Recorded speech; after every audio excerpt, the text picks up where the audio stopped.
Good, e- Good evening to all. On behalf of Women's Studies Center, Madurai Kamaraj University and Department of Women's Studies, Bharathidasan University, Tiruchirappalli, I extend a very warm welcome to our most valued invited resource person, all the participants and my fellow colleagues for taking a keen participation for the fifth day of 1 week gender sensitization program on understanding social structure and gender in collaboration with the UGC towards the pertinent area on gender issues and conflict of personal laws. Now I request Professor Dr. N. Manimegalai Madam to introduce the resource person of today's session. Thank you, one and all. Thank you very much, Dr. Subbalakshmi, and I welcome all the participants. I think they will join slowly, and there are around 58 participants already, and they are all from different parts of the country, and some of them are also from Northeast, and they are from drawn from different disciplines, not just women's studies, and you have both male participants, female participants, and of course we may have some law participants also, teachers who are teaching in law schools. We have a very renowned and eminent scholar, I should say, though she is in the court. She very much publishes and disseminates in a very lucid language whatever the kind of legal provisions that are available, particularly for the women and the marginalized. So such is the resource person we have. So we have her biodata, a formal introduction of Madam B.S. Ajita, the practicing advocate in the Madras High Court.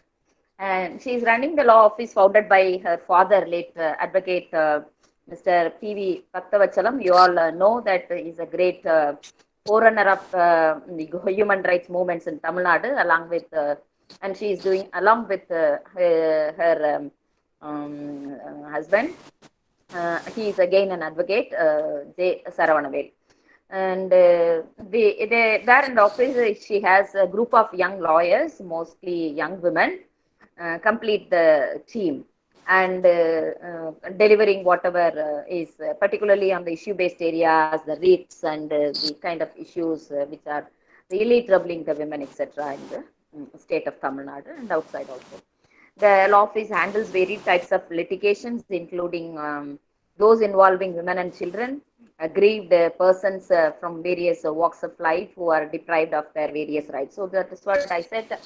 It is really a kind of a service minded organization, and the type of work she delivers also is mostly on rights based approaches of the marginalized. So all through this 1 month program, you have been dealing with marginalized. Of course, women's studies itself is, gender itself is inclusive of the marginalized, and so in that sense, it is very much an apt person that we have today. And office also deals with all other writs and civil and criminal appeals and labor and service matters. And she has been a very sought after person for delivering lectures, offering seminars, conducting various programs. And also we have today, when I approached her, she immediately agreed and also shared that whatever the other commitment she would be having on this time and date will reschedule and available for us. So in that manner, I should thank you first before completing my introduction. And she also organized several meetings for various marginalized sections of the people, including organizations working for rights of women, the disabled, and the organizations for working for transgenders, and also child rights and the marginalized. In fact, I approached her for suggesting a person who could be addressing on the issues of transgenders, LGBT, etc. So immediately she suggested some, though the one who some suggested could not be available because I approached her in the last minute. And she had her formal education there in Madras University, completed her ML, and did her work, the research work on the impact of international covenants on Indian judicial system on rights of women, with special reference to rights against sexual harassment at workplaces. Way back in her, during her studentship itself, she could take up that kind of work. And she also held several positions as far as this ICC, the Sexual Harassment at Workplaces Prevention, Prohibition and Redressal Act 2003. You have to have an external committee member in ICC of various institutions. So she has been serving as a third-party member for various the Anti-Sexual Harassment Committee. And the list goes like Madras University, and the L&T Technology Services, the Kalakshetra Foundation, the Madras Court, High Court for Principal Seat, and several other. And she also serves as a resource person for the various programs organized by the Legal Services Authority. In every state you have every district you have this District Legal Services Authority, and Madam is associated with delivering lectures on various aspects, including the statutes by the Madras High Court, and also for other institutions like Police Training College, NCW, and also she is a popular person in terms of appearing there on the TV interviews, and several times you can read there on papers also. Some of the issue-based areas would be definitely be discussed with her, and you will get some inputs in a feminist perspective. And she also been a sort of a person for the TV media, particularly with respect to the several social and public issues, especially pertaining to women.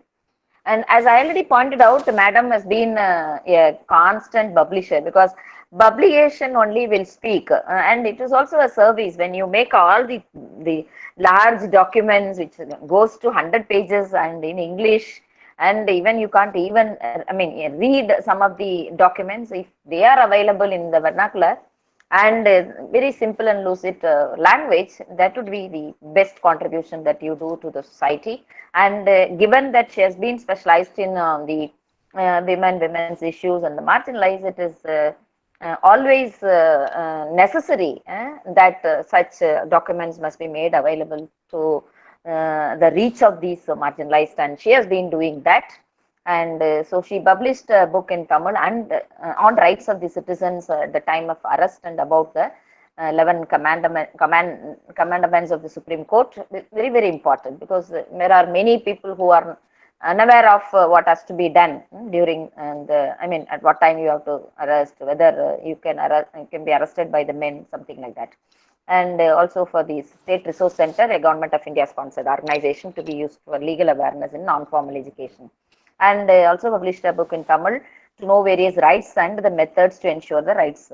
And also 1999 till date, for the past, I don't know how many years, more nearly 30 years, written articles on rights of women and children under various laws in newspapers and in several vernacular weekly, fortnight. So you can just refer some of the magazines, and particularly women-related magazines. You would find the articles contributed by Madam Ajita. And also translated the Protection of Women from Domestic Violence Act 2005. As I already pointed out, these acts must be available in Tamil, otherwise, or whatever the vernacular in the respective states. Otherwise, this act cannot be understood by the people who are really facing the issue of domestic violence. And this was published by women organization IBIT, and translated a FAG on Domestic Violence Act 2000, Frequently Asked Questions, 2005, which is also very important. The other day we listened to some legal advisor here also on domestic violence. So there are a number of questions, and that was all prepared and given in Tamil and presented to the State Commission for Women. And also written and complied a handbook on protection of women from domestic violence, published by Department of Social Welfare, Krishnagiri, and written 30 articles on women rights under the various laws and the Hindu Tamil, published in titled in 2018. She has also been the member in several professional social organizations, the National Alliance of Women's Organization, NAVO, legal advisor for Chennai Managara, and legal advisor for State Federation, and member of member trustee in PVBW Trust, member of Madras Bar Association, and member of Regional Association for Women's Studies, also RAS. And I only wish that she will become member of the Indian Association for Women's Studies also. So this is what her contributions go.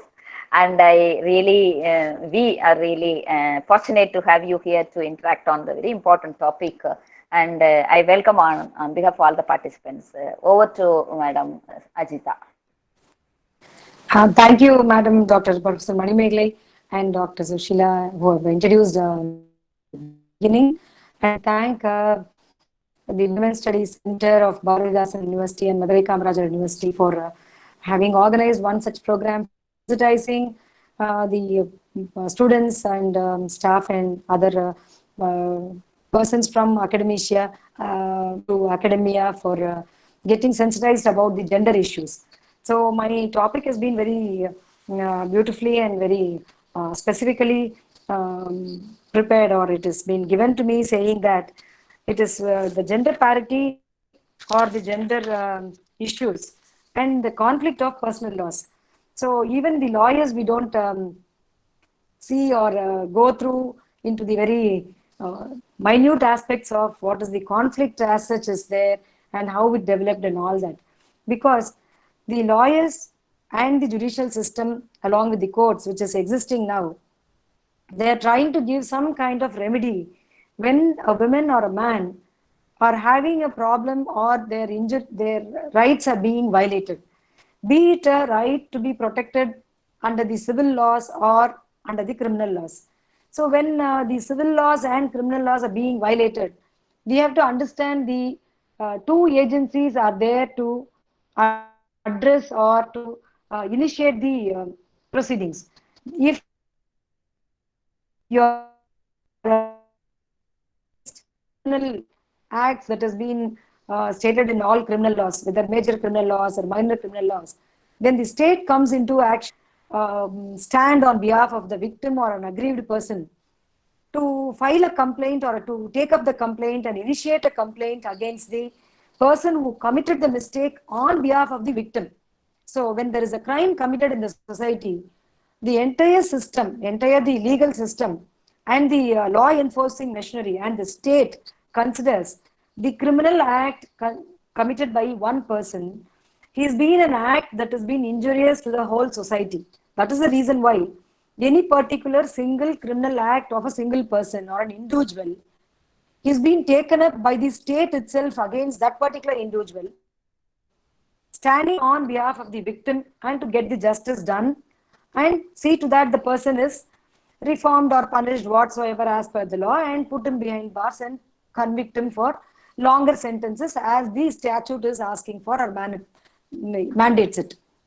So when it comes to a civil wrong, when it comes to a wrong that has been committed to our personal life and a person and in the relationships, then it becomes a civil wrong. When the civil wrongs are there, then we need to take the remedy as per the civil laws, that is ensuring our right or each person's right and to protect those rights of the individual persons. So when we are speaking law, that always becomes very difficult and it is very technical, but I'll try to make it as far as possible. I'll make it very simple. So let us go from this. India has got all civil laws which with respect to marriage, divorce, maintenance, custody, guardianship, succession and adoptions and all these things that has been governing every individual by their own personal laws. We all know, you are all being in the academic side, you know, personal laws are the laws which are taking these strong value-based principles linked to their religion. So every person who is born in a particular religion or they're marrying as per one particular religion, and the laws and remedies or injuries will be addressed for that person as per their personal law.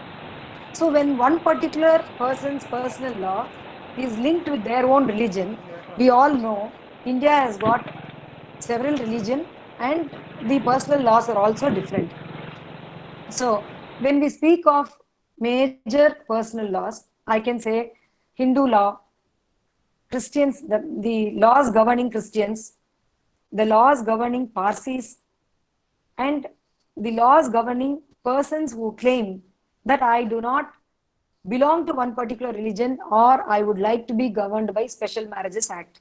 So the persons who transcends beyond the religious limitation, they can choose to get married in special marriages under the Special Marriages Act, wherein that secular act will give some remedies which is on par with other personal laws, but it is not governed by any particular religious values or tenets.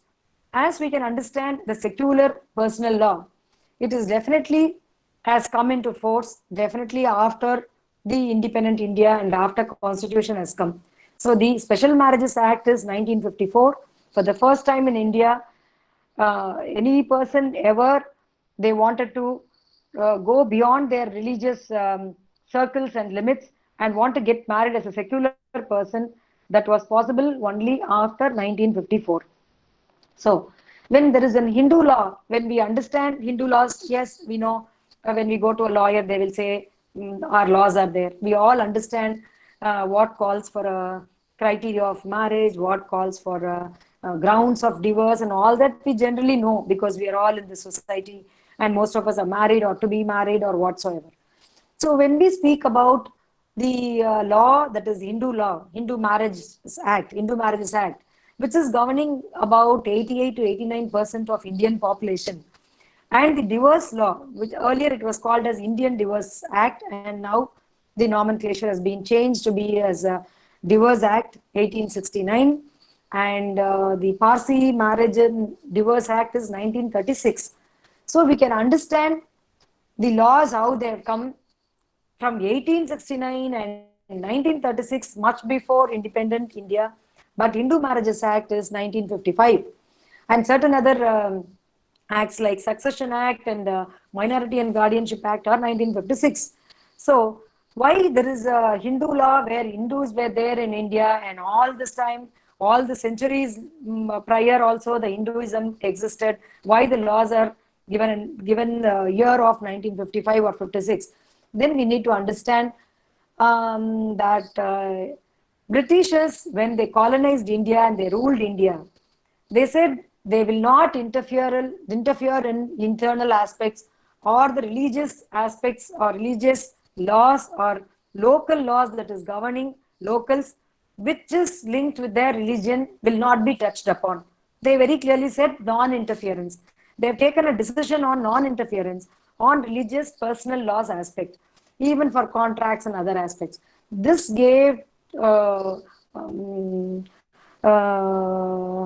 lot of issues and problems for them to manage the law and order issue and the issues of private parties that could be settled. So there were several reformists that there have been in India, like Ishwara Chandra Vidyasagar, from Tandai Periyar, from Raja Ram Mohan Rai, and many other people who were there even much prior to 1930s and in Indian independence movement from the day, very beginning, from the advent of 20th century. They all said that there should be a lot of reforms that should be taking place in Hindu religion as such. So when there was a cry from reformist and progressive people and from within the Indian community, the learned and the most educated and people who were interested in the well-being of the society,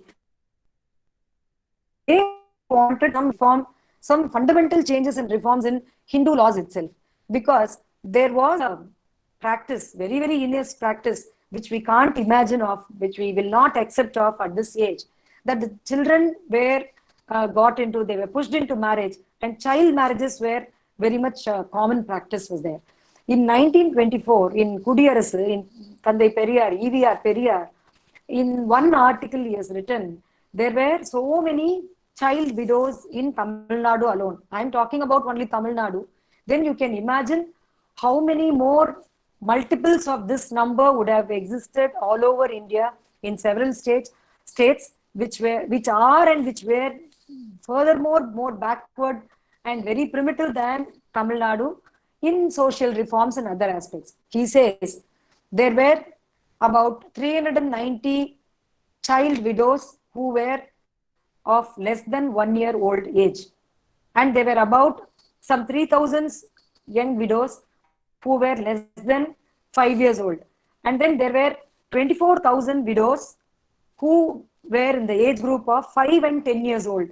There were about 1,97,000 and odd widows who were in the age of 10 years and 15 years. Below 18 years, it was more than 3 lakhs.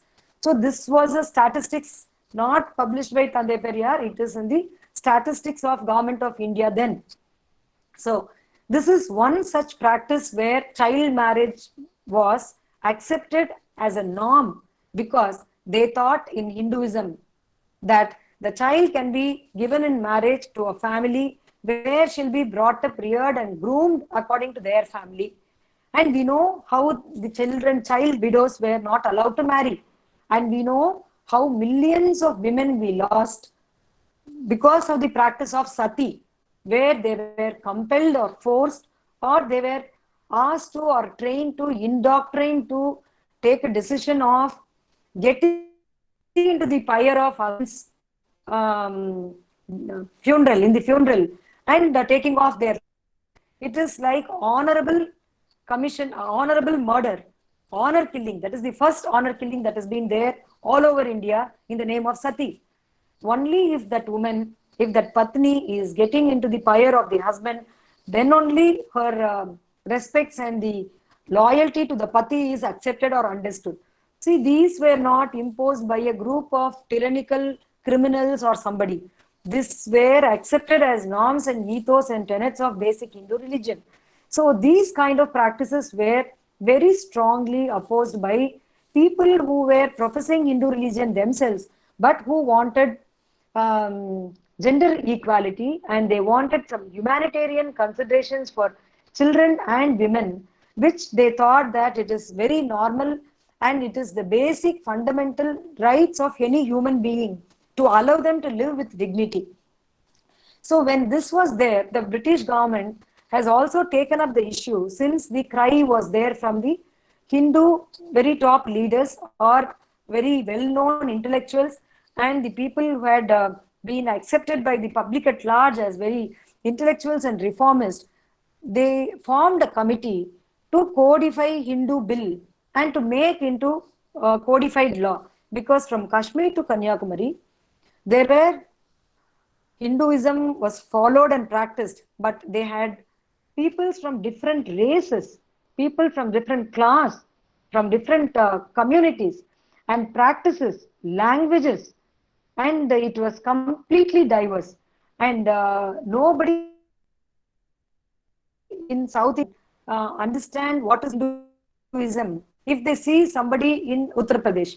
No one in West Bengal who is an Hindu can understand what is being practiced in Maharashtra as a Hindu. So the practices were so diverse, it was so regionalized and it was localized, but everyone were Hindus basically. And so the attempt by British government, the colonial in colonial India, there was a committee formed to codify Hindu bill.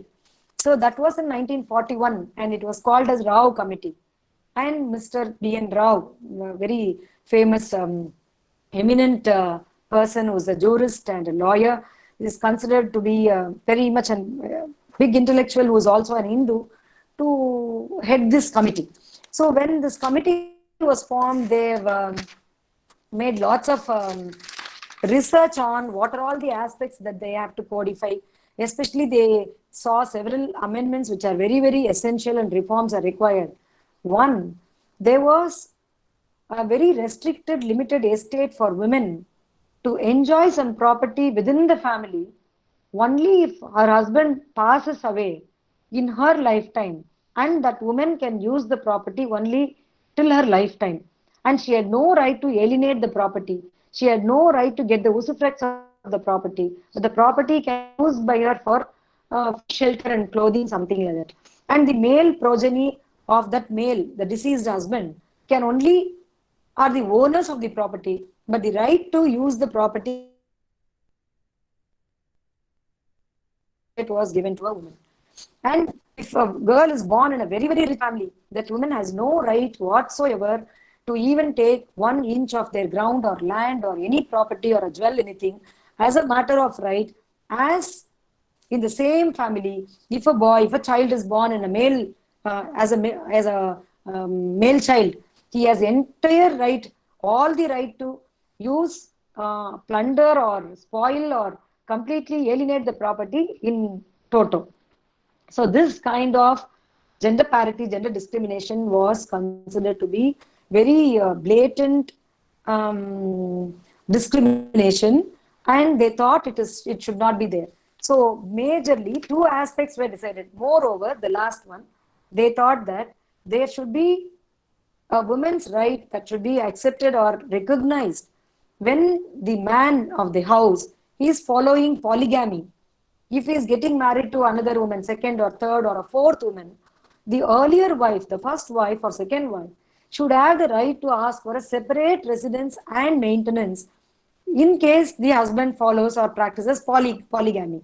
So these two things were essentially spoken by the committee, and this was placed before the other body which has to be deciding about the codification of these two things.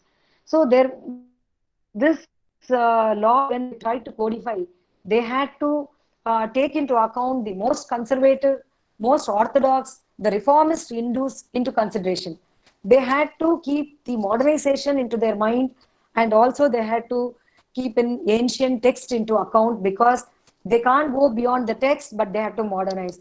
They can't accept the ancient text and the very conservative, very old ideas, which is denigrating women and not respecting if she becomes a widow and other things. But at the same time, they have to make some progressive changes so as to accept the agency of women as a member of a family or as an individual, to give some entitlements on par with other members of the family. So this was a big challenge. And so when these committee report was placed, and the entire constituent assembly and other persons, especially, we should be very surprised to know the men folk of the Congress itself, they raised very, very strong opposition to these changes, because they said marriage is a sacramental decision or a tie in our religion, and they can't touch upon the divorce at all, the marriage at all. They said that word divorce is not accepted by Hindu text, and they said it cannot be, it is indissoluble. They said the sacramental tie is indissoluble, and the question of having divorce into marriage law doesn't come into picture at all. Then later, in 1948, 1946, again the committee was formed under his own leadership to widen the ambit and reduce the certain recommendations and to take the others' opinion also. And then again, when Dr. B.R. Ambedkar had become a chairman of the committee, he has made about 8 chapters speaking about all these aspects. Then first he said, who are Hindus? He said, the persons who don't profess, who are not Muslims, not Christians, not Jews, are all Hindus. So this was the first negative or a restrictive or an abstain class that has been given to the definition of Hindus. From there onwards, the opposition was there, and about the Constituent Assembly, it was debated for more than 50 hours and for several days, 2 hours in a day or 3 hours in a day, but it wouldn't end. So when after independence also, Nehru's government wanted to bring this law on 1st January 1948, but it was absolutely not possible, as they were busy making several other framework and laws for making new India that is just formed in 1947. And then later, again, Dr. Ambedkar has made a new report, and the changes that he proposed and the compilation that he codified all the aspects of Hindu religion into 8 chapters. And then that was translated into 12 languages, and all 12 vernacular languages were widely publicized, distributed, circulated, And the committee had gone all over India with a very wide tour and listened to the witnesses as to what it has to be changed and what it shall not be changed. And it was so painful for us to know, even in 2020s, that the entire, after listening to about a series of hundreds of meetings all over India, in 12 regions, after them reading the 12 languages, the Hindu Code Bill, the opposition was more than the people who accepted for the reforms. And in fact, the All India Congress women, they were the first All India Women Congress. The first Indian women group were the ones who said all these reforms are must, and they have taken it up as a campaign, and they worked for years to say that women as a human being should be accepted and recognized in Hindu religion. In fact, those women who campaigned for the reforms and the changes were the followers of Hindu religion itself. They were none other than Hindu followers. And so the fight was too a big thing for all over India. It was there. And then finally, when it was put to a select committee and it was brought in before the parliament, the opposition groups always said, the Hindutva groups which were there within all parties, they said very clearly, no, even if the lawyers and jurists, the so-called intellectuals who are proposing these amendments or proposing these radical changes in Hindu fundamental tenets, will not be accepted because the majority of the people are not willing to accept all these things. So when the succession right of a women in succession act, right of a women for divorce, and all these things were put forward, and it failed in parliament, and Dr. Ambedkar resigned for two reasons. One is that he thought that the well thought, well prepared, and taking into consideration of the gullible people and all other people, and made a balance. Finally, he thought that the government or the Congress, which came into power with a lot of very big majority, was not able to push it up because with their capacity and strength, as they lacked the will to bring up the changes. So he said that they are, as an administratively, I was not able to push it as a minister of law, and my draft has been touched upon on vital aspects. So on two counts, I am not going to be heading this committee anymore. So later it was watered down further down. And in 1954 and 56, in two sets in Jawaharlal Nehru government itself, these laws have come. So these laws have first time ever accepted there can be a divorce if the woman is treated very cruelly, if the man is having unsoundness of mind for 3 long years, if this man deserts the wife and goes off for 2 long years, and if the person is having adulterous relationship, and it said if one wife is alive and the marriage is subsisting, he cannot get into another marriage. For the first time after advent of 1955 Hindu Marriages Act, the polygamy as such has been taken off from the people's regular practice, and the women were given some kind of dignified life as a wife of one single person. Earlier, the men, as per their capacity and their financial and social and political power, they could have as many wives as they can, and they can use and misuse these women, and they were just like mere cattle and chattel. So these aspects, for us today, the word divorce is very common. Even the children or girls or boys who are very, very young, and they are not willing to even be little patient to understand the spouse for giving little longer time, they decide very fast that divorce is their matter of right. But we should know the divorce itself, for the first time for thousands of years old Hindu religion, we got it codified and written, and the law is there only from 1955 onwards. Earlier, there was no escape from marriage if one woman is married. If she goes away also, they can say she's an unchaste woman, she's a prostitute, she can do all these things. Even the laws were like that. They can't even ask for maintenance. So this is how each law has been codified. But as far as Christians are concerned, the laws from Western countries, the European and the English country, the Britain, It has just been imported to India. That is the reason why even we see the Divorce Act of 1969 is still there now after we got some amendments. So when the 1869 Act was there in force, we should be surprised to know that the law said if a man thinks that woman is in adulterous life, then he can call for divorcing her. But if the wife, the Christian wife, I'm talking about Christians now, in the Indian Divorce Act, if the wife wants to divorce a man for having an adulterous relationship, she should have one more ground also. She should say adultery coupled with incest, adultery coupled with sodomy, adultery coupled with bigamous relationship, that is already is married to another woman without her knowledge. All these things were there. So it was so discriminative that men, if the Christian men wanted to divorce, they had one set of laws. If the Christian women wanted to divorce the man who is committing wrong against her, then she had one more ground which is required along with the ground of adultery, because they considered the marriage is God made and no man on earth can dissolve it. So they always said judicial separation will be available.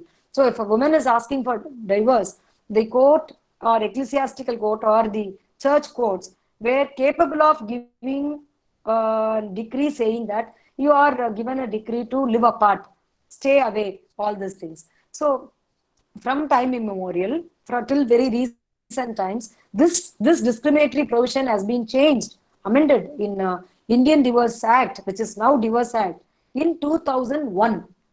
Till then, there was a clear gender parity, even after about 43 years of Indian independence. So even for women, when 1955 Act has been very gender neutral, it did not have any discriminative practices. The society at large and the cultural burden or the baggage with what women has been pushed out of the marriage and family was too heavy for her to claim the equal rights in the marriage itself.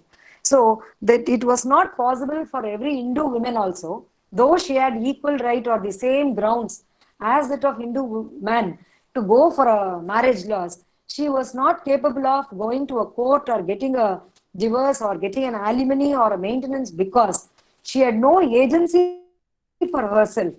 If a woman is pushed out of the house or she is thrown out of the house, and if you are 40 years or 50 years old, we all know, Professor Manimekalai and myself and other senior persons here, we all know before 3 decades or 4 decades, our families used to say, if you are going to live or die, please be there in your husband's house, in-law's house.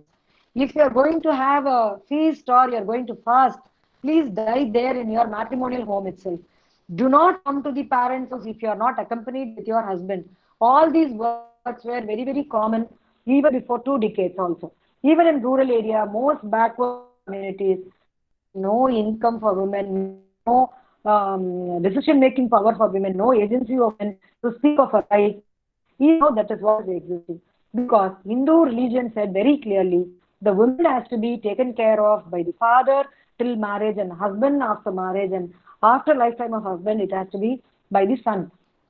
So the women lacked her capacity and decision-making power to ask for these rights, though these rights were available on paper. So the Parsi marriage and divorce laws are no way better, and there are that law says that till 3 years you cannot ask for it, and if your husband is impotent or committing crime or cruelty or kicking you, beating you, causing you injuries, if you are asking for a relief after 3 years, that relief is not there for you. So it makes a woman in the young age, when the children are growing, when she is not so very confident about herself, she will not be able to raise her voice. Once it's 5 years of marriage or 10 years of marriage, 15 years of marriage, if she feels that she has been strong enough to ask for a remedy in marriage, Parsi law still says that no, you should ask within 3 years of what has been committed, not later. That is, all these laws are very clearly all these laws are very, very clearly says that the women, though had some kind of equality in the act, they had no agency to seek and get solution and remedy in the courts of law. So, one, there is a lot of discriminatory aspects, and even very words itself were available all these days. And later, the remedy or a solution be sought out in the court of law. We understand how a woman who's already been battered or assaulted or domestically violated emotionally, verbally, sexually, physically, and all this economically can go to a court.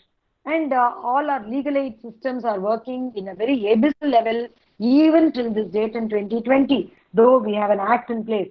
And the agency of women can well be represented only by the men folk of the natal family, that is where she was born.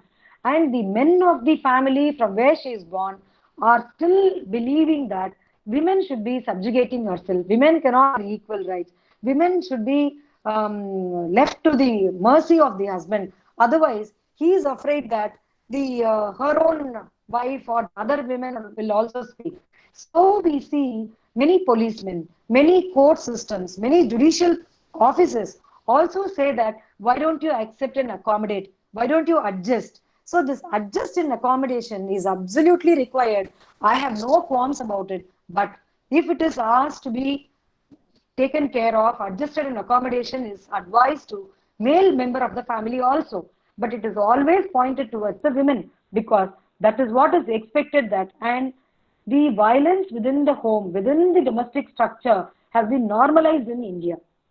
So the Domestic Violence Act, for the first time in Indian history, has told that if somebody is speaking very badly in a filthy language, abusing her vulgarly, he is a matrimonial wrong or is a wrong. It's a mistake, at least a civil wrong.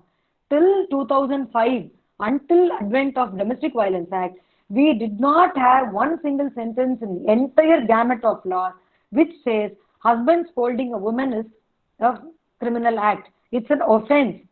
It need not be even criminal. It's an offense. The law doesn't permit it. It was not there.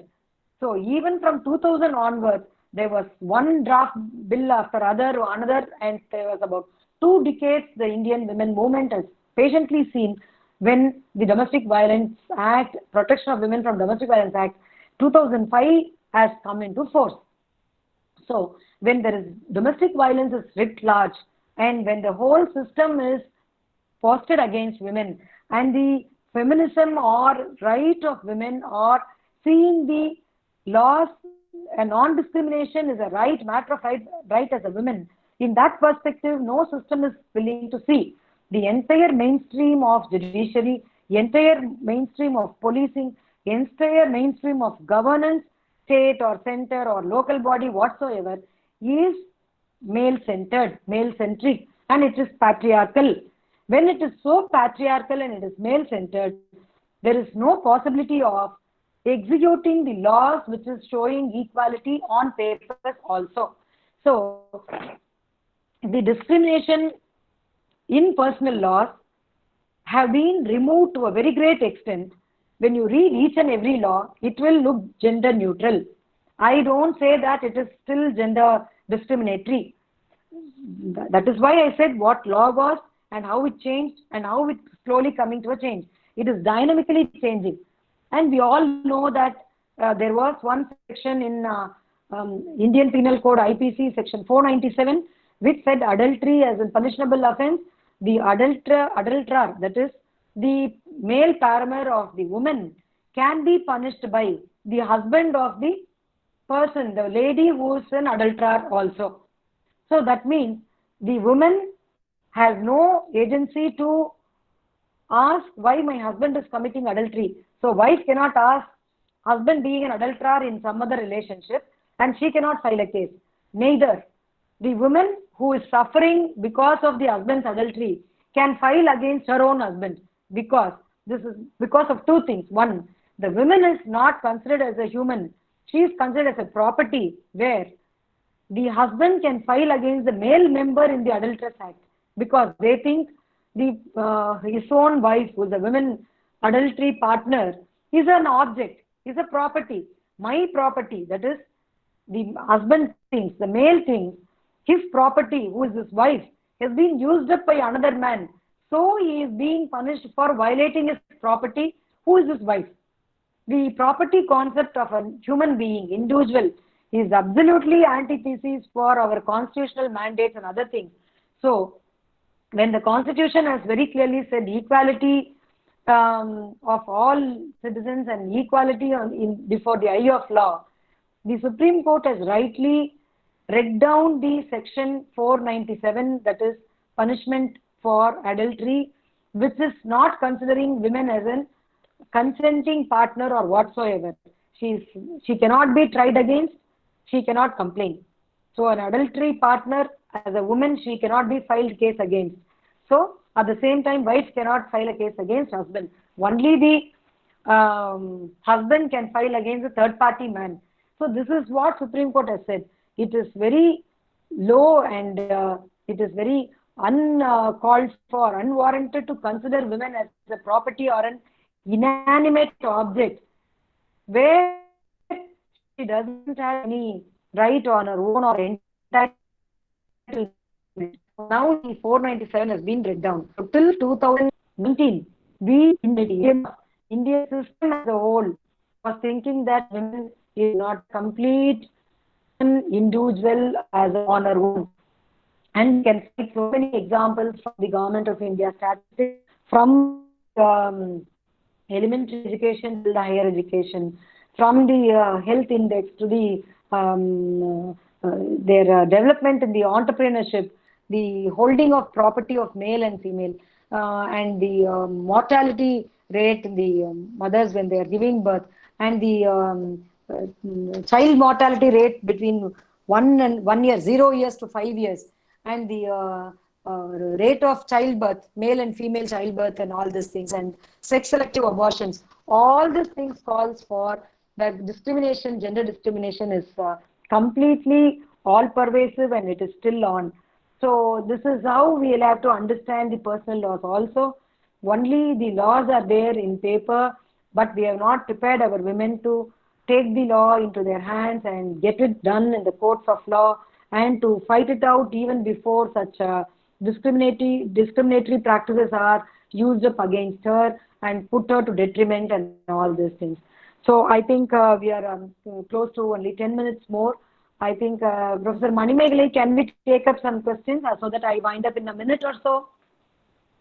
For the moment, you can cover some of the areas which you want to cover, and we can take up till 5 and then 5 minutes, 10 minutes discussions. Yeah. Oh, okay. Yeah, exactly. Okay. So this is how we can see if you are interested in learning and understanding what Supreme Court has spoken about the women as an individual, as a citizen, as a human being, how the laws of IPC, that is Indian Penal Code or criminal justice system, has seen women in terms of in the terms of section 497 IPC.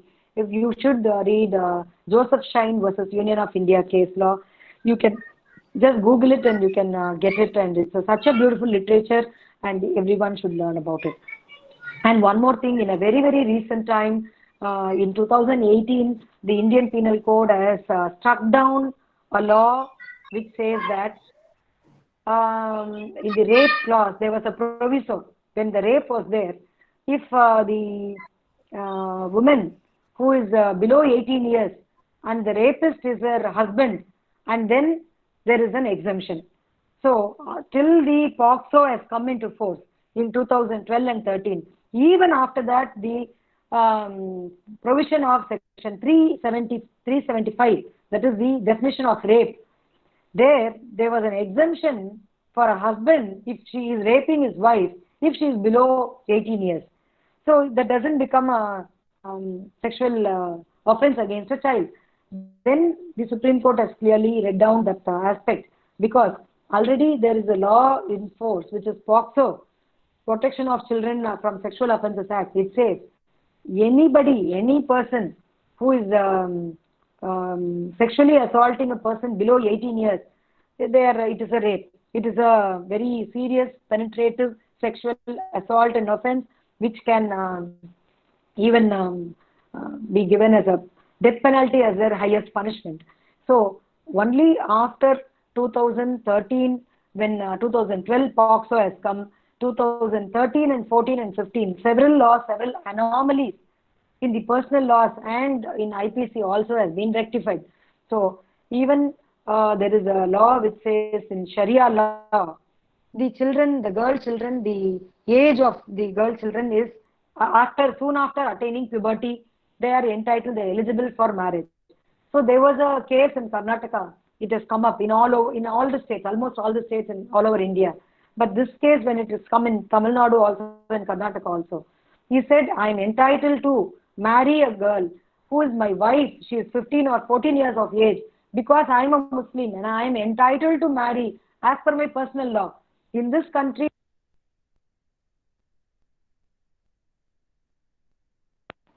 the marriage laws are personal laws, and hence I am here to seek the uh, permission of the court that I shall not be initiated any action against under the Child Marriage Prohibition Act. This is what he has come forward.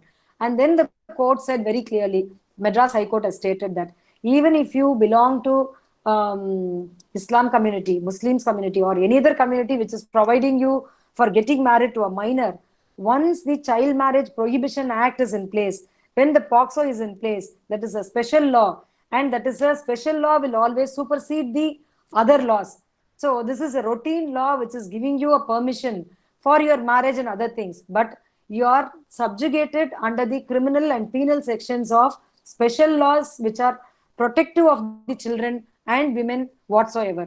So they said very clearly, even if your Sharia law or if any other law of land says that you are entitled to get married to a person soon after attaining puberty or whatsoever, but you are punishable under the Prohibition of Child Marriage Act and also under the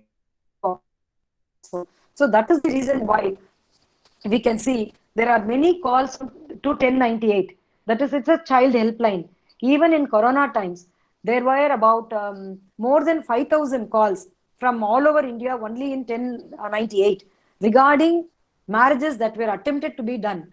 Even in 2017, that has given statistics that according to the census taken in 2011, India had marriages, about 43% of marriages were child marriages.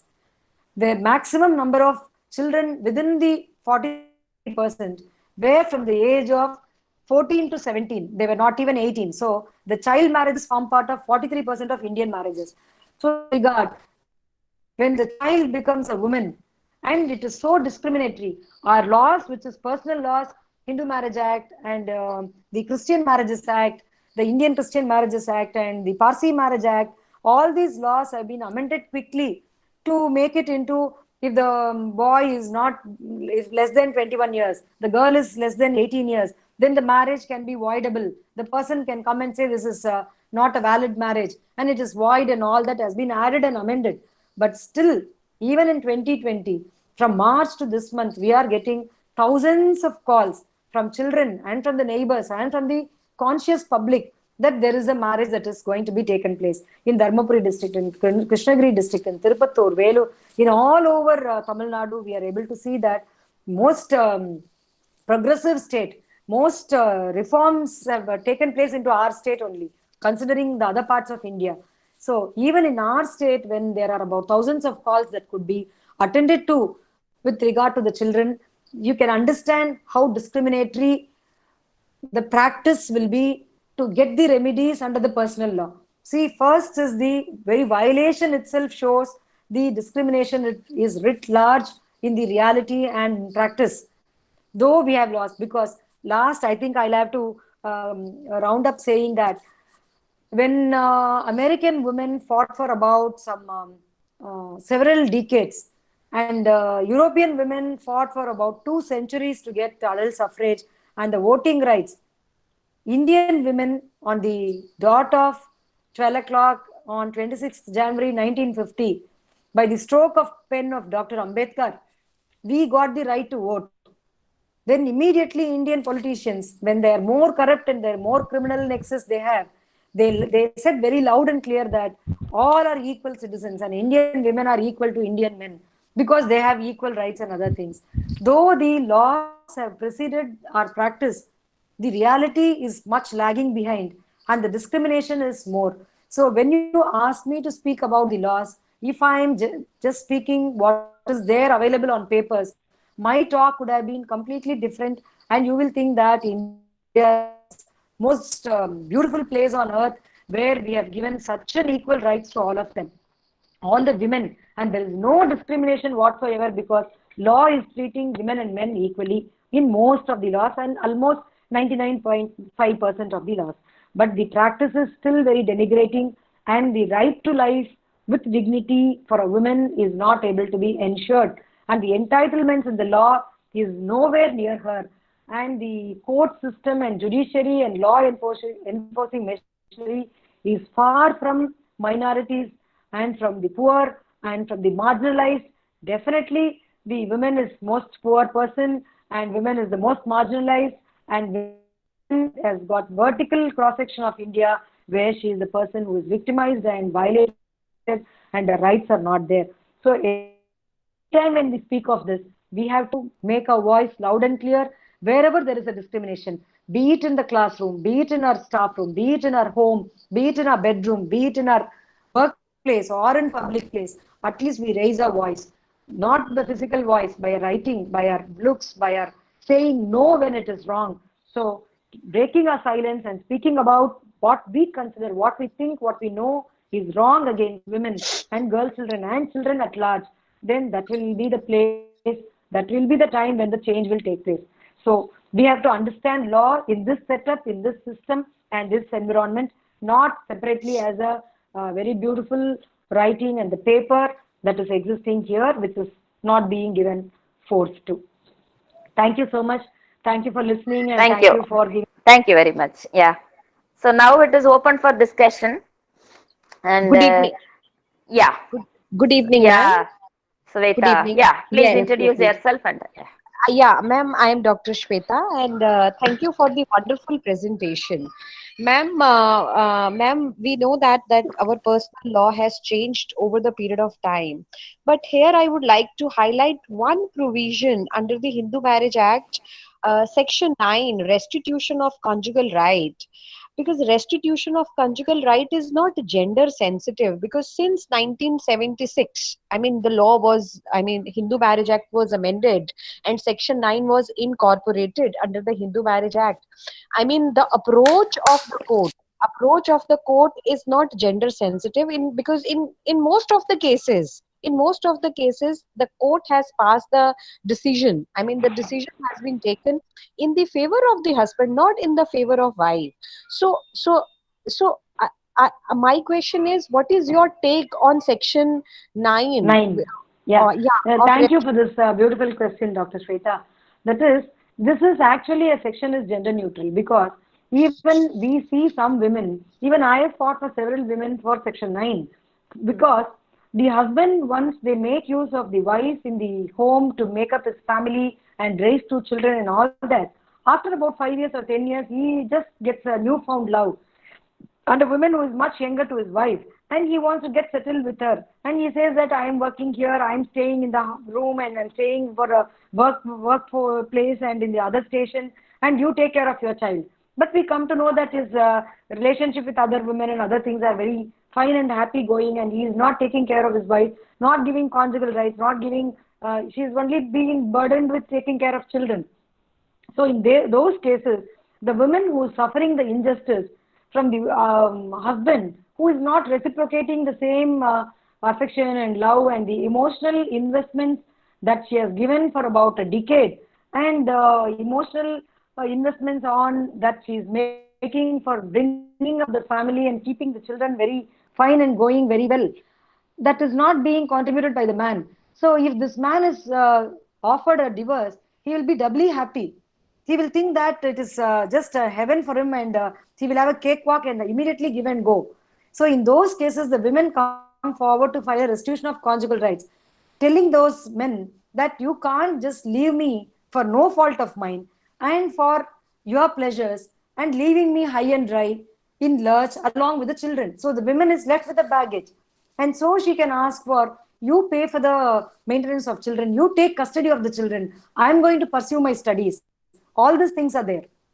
So when family is created by both the persons and one person leaving out without the justification, sometimes this is also useful for the women also. The judges being insensitive is there everywhere, not only in section 9, even in the section 13 when women is asking for divorce, then judges would say, this is not enough cause for you to ask for divorce. If he's talking you ugly in a bad language, why don't you just close your ears and go? All these things are there. So this section per se is gender neutral. There are women who say, I don't want to get another marriage done in my 40s.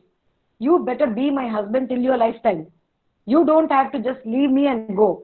See, it is not because she is longing and she is crying to be under the foot of the man. It is actually a fight to ask back or to answer him back, to make him accountable for what she has rendered all these days in the name of family. The family system itself is very unequal. Though she is willingly participated, she can't be just stabbed on her back and he can't just run away. So in these aspects, I can say the judges are having very negative patriarchal mindset, negative in the sense, negative to the women sometimes. They're very patriarchal, they are very dominative, they are very male-centric. That is there everywhere, not only in section 9. So section 9 is also being used as a fighting tool for women for not allowing them to go scot-free. Thank you, Sweta, for raising that issue. It's very important that we all got, yeah. There is another question there in the chat box. I'll read. What is the present law regarding adultery? Is adultery punishable offense in present scenario for both men and women? Please explain. This is from Shruti. Yeah. Yeah. Shruti, there is no criminal offense for committing adultery, because the Supreme Court judgment said that if somebody is going away, straying away from the marriage, then the basis of the matrimony is lost. And someone is showing love to the other person, if both are not married and they are having loving relationship, that is why the families go for killing them, because you have no business to show love to that boy or this girl. So in a similar manner, it's human beings. If they are expressing their love and affection, or they are wanting to have some pleasures, then that means this marriage is already failed. And you can take this up as a civil wrong. It is no more a criminal offense. So that has been read down. There is no, even people like me were asking for making the women punishable and allowing the women to file a case against erring husbands. That was one time where we, in debates or loud thinking, when there was an alternate was spoken about, even I was also speaking like that. But the more sensible approach is this, and that is how society is going, and you can go through the judgment for better understanding. There is no law which is making this adultery as a criminal offense. You will have to understand this, like how Supreme Court has made the section 367 has taken off or read down from the IPC. 377 is saying that having unnatural sex. So the police were able to arrest a man or a woman if they had different sexual orientation, whom we call sexual minorities. If a person is known to be a gay, then he can be arrested and put behind bars, and he can be punished and convicted for 10 long years. This has been very British kind of a Victorian kind of understanding that anything beyond man and woman, everything is unnatural. But they were not, this Indian community had no qualms in 60-year-old man marrying a 14-year-old girl. They don't think it is unnatural. Since there is a patriarchy, there is a domination, there is no agency of women, that was considered to be natural. But only they said lesbianism or gayism or whatsoever is completely against this our morality concepts, and they were punishing under 377. So 377 is also not there now, and it has been read down. Similarly, 497 is also not there. Kindly go through Navtej Singh case, and also please go through Joseph Singh case. That will give immense understanding about the entire thing. Yeah. So thank you very much. I think there are no more questions. I'll just want to ask about maybe that. Hello. That can be, yeah. Yeah, Please, about please go on. intersectionalities. Yeah, Mm. that is whatever the personal laws, they are also governed by the religion, that you have already told sufficiently. And of course, the Exactly. other factors like caste, class, also race, ethnic, also play a very important role. That is what we are talking about in this feminism, what you call intersectionalities. And Okay. the best example could be this honor killing, where caste is playing its role. So, could you reflect on that? Yes. One thing, and second is about the sexual harassment. You have been there in various committees, and how people are coming forward, because the law is there, but I am also there in several committees. But Yes. many a time, there are three phases taking place. You are coming forward and submitting, complaining, and then you also forced to withdraw, and sometimes you don't come for the committee inquiry. See, these are all the things happening. And Yeah. the kind of punishment you give also is not being accepted, and you invite criticism from your own colleagues, that on the one hand you have to be gender sensitive, and also to stay there without any prejudice, but this also have other implications. So how do you experience that in your case? Yeah. Yeah. Yes. See, for everything that we have to implement afresh and new and to start a new beginning, there has to be a very congenial environment that has to be created. So when we are entering into a ICC committee, we have to insist on the employer or the management who forms the committee to have the awareness sessions as per SHWP rules, at least once in 3 months, once in 6 months, which is mandatory, so that we sensitize the both men and women alike in that very institution. And then we have to say that a sense of self-esteem and self-respect is there for every human, every individual. And if anything left for women, we should definitely immediately complain, and the men should be ashamed of, and all these things. It is very difficult. Like for what you have asked, I am able to understand. When in a fool's land, we can't be speaking about something intellectual, or we can speak about science. So when in the midst of people who are completely immersed into patriarchal or very male-centric ideas and views, and putting down the women and all that, we can't be speaking of SHWP Act and its implementation in a complete level. So definitely we have to only constantly create awareness and sensitize the women to fight against, and show that there is a very strong system or committee or something in place, so that that is also working in favor of women. In fact, many places ICCs are not understood as a nodal agency for the victim women to to enforce a right under SHWP Act. They are considered to be somewhat a simple disciplinary committees, which is there in the part of management. And most of the managements expect that any complaint under sexual harassment, any complaint under Sexual Harassment Act should be pushed in the carpet, because they are ashamed to. They think that it is below their dignity to say or speak out about there are some cases in their institution. So first thing we have to train them and speak to them and talk about it is that speaking about it is not a shameful thing, but having such complaints again and again is shameful. So making the act itself is speaking about three things. One is prevention and protection, and then redressal. So when we prevent and then we protect the women, and then only finally when these two things doesn't happen, we redress the women. So it is actually a fight between the reality and the new concepts of rights of women at workplace.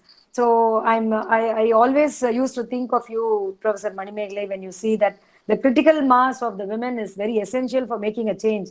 That critical mass theory in feminism is I Yeah, very true, attracted true. when you speak about it.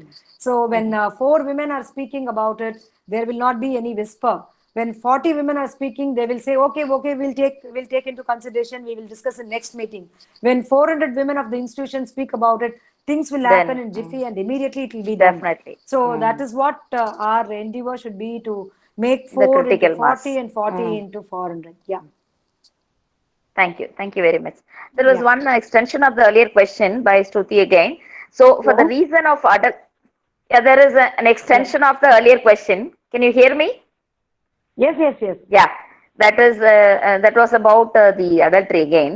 Shruti is Yeah. extending the question like if I mean for the reason of Yeah, adultery, if I a read that man leaves, question. yeah, Yeah. you read that. Yeah. Okay, okay, okay. Just Yes. reflect that, So and then I we read can that wind question. up. Yes, yes. I Yeah. read it. So close. Yeah, yeah. Okay. Shruti, it's a very nice question, beautiful question. Because Indian personal laws, Indian matrimonial laws, Indian divorce laws say it works on a wrong theory. It is a matrimonial wrong theory. Because if the person who is committing wrong shall not be given a divorce for his own mistakes. A man who commits mistakes cannot ask a divorce for his own wrongs. It is the other spouse who is injured, who is violated of her rights, only can ask for a remedy. So no man can come and file a divorce saying, I committed adultery, so please give me one. Because adultery is the ground for divorce, but not for the person who is committing it. It is for the person who is suffering it. So it is only the wife who can come and ask, my husband has committed adultery, I want divorce on that ground. If the woman, if the wife says that my husband has committed adultery, I am pardoning him, I don't want to give him divorce, then he has no respite. So no man, if that is the case, if exactly if the logic goes like how you ask, or how it is put in the other way around, if somebody says that adultery is a ground for divorce, it is not the adultery itself is a ground for divorce. Adultery is a ground for a divorce if her or his spouse he's committed adultery, and he can raise for the mistake committed by his spouse, not for mistake of his own. So no man will get a remedy for his own mistakes. So the wife's choice to pardon him and continue the marriage, or call it off and get alimony or compensation for the matrimonial wrong and loss of matrimony. Is it Thank you. explanation you got it, Sweta? Yeah, Shruti. Yeah, yeah, yeah. Shruti. Yeah. Hello, good evening, Okay. ma'am. Good Yeah. Hello, evening. Yeah. Good hello. Yes, evening. good evening. We can hear you. Yeah. Okay. Please, please. We can hear you. Ma'am, Yeah. I'm Anwara from the Department Anwara. of Women's Studies, Guwahati University. Ma'am, I am curious to know about a case I came across. Actually, I listened the story from a stakeholder who is not a direct victim. Like the girl who has been raped by her husband is before marriage, and after the rape, like when she was at her age of 17. So now when she was raped, she was going for her dance tuition. So on the way, she had been raped by a victim. Finding no other, after that, there was a local meeting and they gave the judgment that the person must marry her. So finding no other option at that time, because her boyfriend, after listening the story, he also rejected to marry her. So finding no other option, she had to marry her, that person who has raped her. So now it is around 20 years. She have two boys also.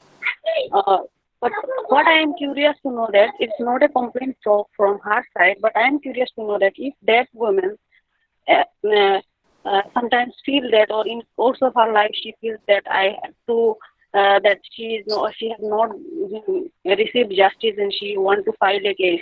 Is it possible for her to proceed for the case, ma'am? For divorce or for criminal offense? No, no, for this for the punishment of Criminal offense only. I think Criminal she offense. means. She Yeah. means. Yeah. See, once if you are not complaining of the criminal offense immediately, then the criminal law system says that could be a not a genuine complaint. See, the complaint of a criminal offense should be immediate. Even when we are going to police station, the next day also they will say the delay is by complainant. In Tamil they say vadiyal tamadam. So the complainant should not delay it. If the delay is there, then that means it's an afterthought. if no crime will be taken into account and the person who is complaining will be in the losing side if it is complaint is made as an afterthought. So if it is 20 years later or 20 months later, it is too much a long time and it is not possible to do it. So the criminal offences has to be complained of as soon as it happened or as soon as they come, they are free from the clutches of the criminal, or they should do immediately after they are from hospital, out of hospital, or when they are free enough to think about it and all these things. So it is not possible for anyone to give a complaint after months or several weeks later or years later. We will not win the case and case will not be taken. It doesn't hold good at law. But ma'am, Yeah, what I feel I that there is think we some have form done. of Yeah, I law. think, But yes. Anvara. what I am asking that is it not something a severe injustice done to her, because at that time Yes. she had no other options left. Her family member want to marry her off at any cost with the culprit who had done such things to her, and now Yes. she must have not spent these 20 years because of her will, but it is the boundness of her, isn't it, ma'am? To Yes, see, the women have no other go. They have no other alternate. Just for their survival and just to be in that community, they are accepting all these injustices. It is definitely an injustice. In fact, it was so surprising. Even before 5 years, there was an high court. In High Court, there was a case where the rapist has been punished, and then they came that rapist, that person who convicted for the offense of rape, has come to an appeal in the High Court. In that appeal, they said she's I'm that person said, in fact, that was so pathetic. This girl got conceived, and after the rape she come to know very late, or the child was not able to get out of the pregnancy, and so she has given birth to a child also. That the child was a victim of the rape, and the judge in the High Court asked whether she is willing to marry you and he is willing to take care of the child. Why don't you consider this? And there was a very serious criticism against such kind of an conciliation that has been spoken by him. And I was also asked in a very popular news daily, Hindu, how do you see this? Then I was commenting saying that when the judges are taken to the very great constitutional post in High Court, they should be interviewed in the manner in which whether they are their heart and soul, or they are completely accepting the basic tenets of fundamental rights of the constitution and the concept of constitution, whether they have internalized or not. So when they understand the gender equality before eye of law, and the women and children and other people have to be given special laws for bringing them on par with other groups of section, because they are time immemorial, they have been not given their rights, and their rights have been violated. So I said that the appointment system itself is wrong, like that. Their parents are like that, the girl's community is like that, and she has no other opportunity. Imagine if the girl has studied something like MPhil or PhD, she has been a teacher or a professor, or she's a constable, or she's at least a last grade person, employee in a government of that state. Would have this happen? Mostly not. That girl would have said, sorry, I'm taking a transfer and I'm going elsewhere. She can stay in a police quarters. That lady teacher she could have stayed in one of the educational institutions place. But this lady had nothing for her support.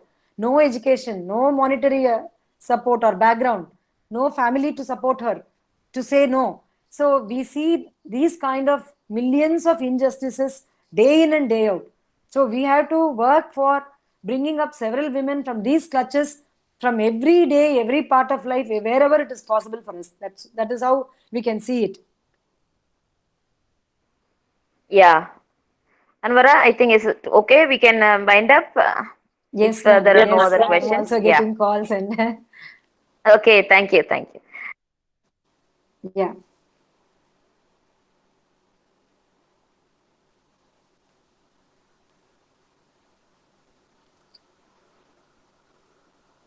Are we closing, madam? Are you speaking now? Yeah, I'm speaking. Sorry, I'm I did proposing not vote of hear. thanks. Sorry. Oh, I So couldn't I'm hear that. thanking you Okay. for being here and Okay. for the excellent sharing in a very sensitive, I mean, gender perspective, because that is missing, and you have underlined some of the major issues right from the historical time to now, and how things are changing, and the dynamism is to be invited, but at the same time, the culture and the patriarchal norms are always there to block or stay as obstacle in implementing the actual laws, and that is what women are suffering. And you also underlined all those things, and we are very happy and thankful to you. And once again, I place my gratitude to you for being with us for more than an hour. Thank you very much. Thank you Thank you, all the madam. Thank you so participants, much. and I also Thank thank Dr. Radhika and Subbalakshmi from Madurai Kamaraj University for holding the technical side of it. Thank you.